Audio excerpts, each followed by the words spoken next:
Hi students, आज का हमारा टॉपिक है डिजास्टर मैनेजमेंट, जिसे बोलते हैं आपदा प्रबंधन।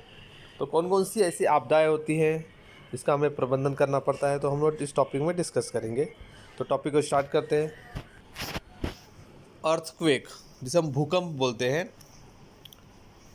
Sudden variations vibration on the earth and shaking of the earth surface ground is called as earthquake. मतलब क्या होता है, तुरंत ही हमारे जो धरती है उसमें वाइब्रेशन आने लगता है, कंपन उत्पन्न होती है।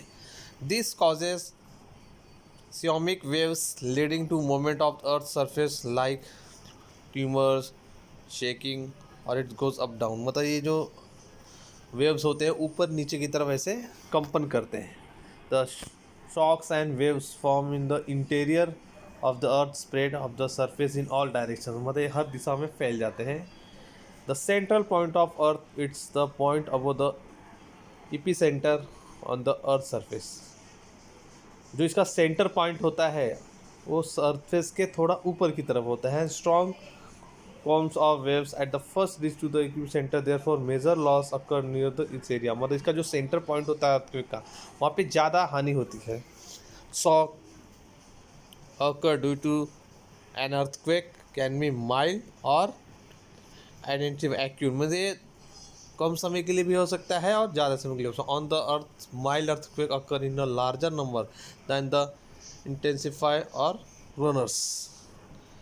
Every day earthquakes are notified at the some or other places on the. मतलब इस धरती पर कहीं ना कहीं डेली हमको अर्थक्वेक आया मीन से भूकंप की घटनाएं सुनने में आती हैं। According to the observation of national earthquake information centre, every year nearly 12,400 to 14,000 earthquake occur on the earth. मतलब हर साल 12,400 से लेकर 14,000 तक अर्थक्वेक इस धरती पर होते हैं। The machine instrument which records the earthquakes is called as a seismograph or seismometer. On the accumulation is measured in the Richter scale. This is one of the mathematical measuring unit. Effects of earthquakes are mention below. अभी earthquake का क्या effect पड़ता है हमको यहाँ पे mention किया गया है चार्ट में। Causes of an earthquake and effects on earthquake, मतलब इस अर्थक्वेक के कारण क्या है और इसका हमारे पर क्या इफेक्ट पड़ता है। तो फर्स्ट हम देखते हैं causes of the earthquakes. Volcanic eruptions, जो ज्वालामुखी निकलते हैं वो रीज़न होता है। Stress of big dam on the earth, धरती पर बहुत अधिक बांध का निर्माण करना। माइनिंग, खुदाई। अंडरग्राउंड एटॉमिक टेस्ट, जो हम लोग अंडरग्राउंड एटॉमिक टेस्ट करते हैं वो भी इसके रीज़न है। Water percolated through the cracks of the earth due to the thermogeneous heat, the water converted into the steam, the steam form tries to come out from the earth's surface causing earthquakes। तो ये सब reason है earthquake होने के। इसके effects क्या है वो देखते हैं। First is the loss of human being.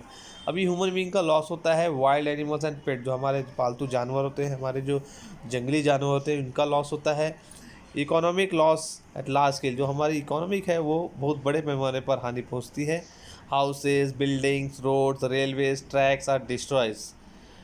Ecosystem destruction due to the loss of biodiversity. Biodiversity के लॉस होने से क्या होता है, हमारा इकोसिस्टम क्या हो जाता है, पूरी तरह से खराब हो जाता है। Direction of flow of reverse stream changes, जो हमारी नदियां हैं उनकी जो डायरेक्शन है वो बदल जाती है। Possibility of fire in cities increases, जो शहरों में आग लगने की संभावनाएं बढ़ जाती है। And if there is an earthquake at the bottom of the ocean, it may cause tsunami waves and thereby large scale destruction of coastal region and level of water table changes।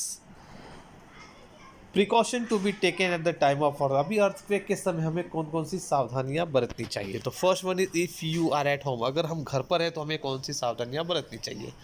Then do not get scared and instead of running here and there stand still at the one place. अभी यहाँ पे क्या होता है कि घबराने की ज़रूरत नहीं होती। यहाँ दौड़ने से अच्छा हमें एक जगह पे रुकना चाहिए। आइदर सीट ऑन फ्लोर और बिलो द बेड, अभी हमें खाट के नीचे छुपना चाहिए या सीढ़ियों के नीचे छुपना चाहिए और फर्नीचर के अंदर। If there is no table or any other shelter then it sit in any corner of the room. अभी समझो आपके घर में कोई टेबल नहीं है तो आप किसी भी घर के कोने में छुप सकते हैं। सेकेंड है if you are in a vehicle और आउटसाइड द हाउस, अगर आप घर में नहीं हो मीन्स बाहर हो या गाड़ी के अंदर हो,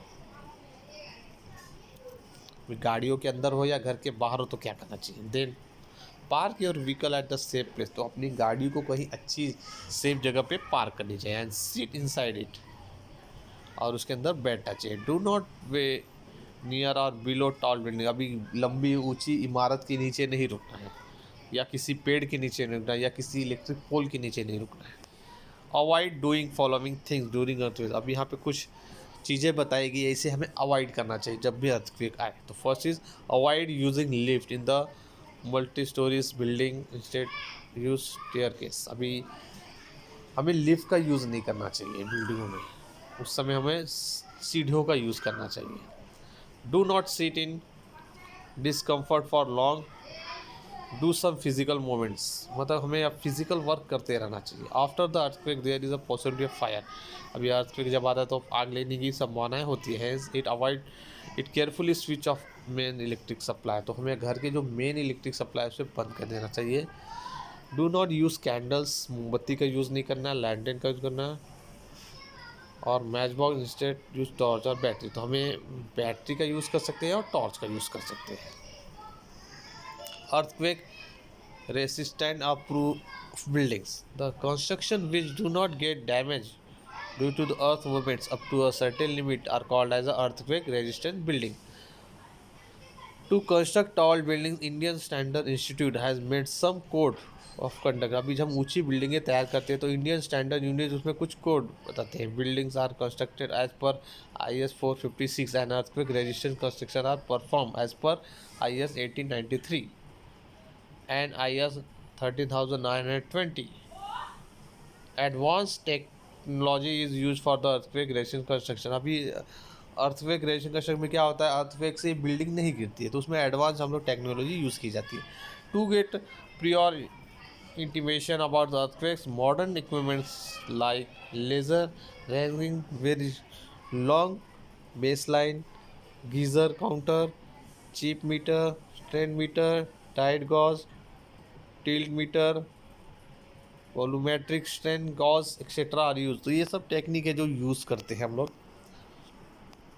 अभी नेक्स्ट हम आते हैं फायर, आग। टाइप ऑफ फायर, अभी ये आग लगने के कितने टाइप्स होते हैं, आग के कितने टाइप्स होते हैं। तो first is the class A fire, solid substance, commonly flammable materials are there, fuel sources wood, लकड़ी, कपड़े, coal, paper, this fire can put out with the water, तो हम इस आग को पानी से बुझा सकते हैं। क्लास बी में जो आते हैं वो लिक्विड सब्सटेंस आते हैं। Fire causes due to the flammable liquid substance, petrol, oil, varnish, solvents, cooking oil, paints etcetera, all these substances are lighter than water, therefore the existers can be used in a fire plants. Next one is a classifier, gaseous substance, fire caused due to the acetylene, household gas, LPG gas, means class 4 में आते हैं। Class D fire, chemical substance, fire caused due to the combustible metals like potassium, sodium, calcium which react with water at the room temperature, magnesium, aluminum, zinc react with water at high temperature, when both these groups combine with water it explodes. The next class is the class E fire, electrical fire, a fire caused due to the electrical components is called E fire. To extinguish such fire, power is cut off and non-conductive fire extinguishers like carbon dioxide are used.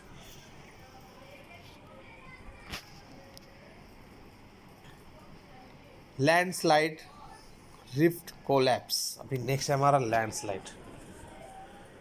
Natural cracks and pressures present in hard rocks causes their breaking, specially at the time of heavy rain, जब अधिक बरसात होती है तो जो चट्टानों में जब हमको प्रेशर पड़ता है जिससे वो टूट के गिरने लगती है। Water entering this crack causes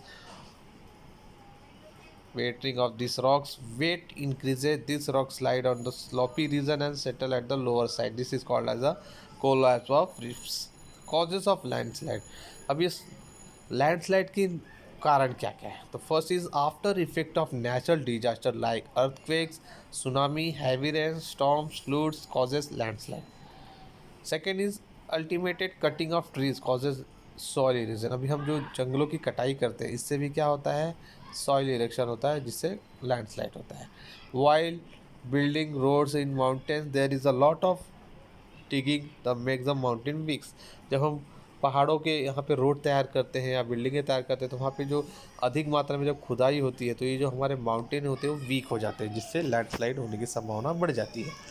effect of landslide, इस लैंडस्लाइड का क्या इफेक्ट पड़ता है। First, river gets flooded and change their path. अभी ये जो नदियाँ होती है उनके रास्ते बंद हो जाते हैं, जिससे वो अपने रास्ते बदल देते हैं। Displacement of waterfalls, formation of artificial water reservoir. Waterfall जो होते हैं अपनी जगह चेंज कर देते हैं, जिससे आर्टिफिशियल वाटर रिजर्वियर तैयार हो जाता है। There is a life and financial loss on the large scale. Financial loss बहुत अधिक मात्रा में होता है और जीवन की भी लॉस होते हैं। As a trees building rocks slopy area collage very low. Landslide affect the traffics, जो हमारे ट्रैफिक्स होते हैं उसको भी अफेक्ट करते हैं। And landslide destroy plant life on it's. अभी जो प्लांट की लाइफ होती है वो भी को डिस्ट्रॉय कर देती है। अभी जो है डिजास्टर रिलीफ प्लानिंग जो है हमारे सिलेबस से कट है, इसको हमें नहीं पढ़ना है। तो यहाँ पे हमारा टॉपिक कंप्लीट होता है।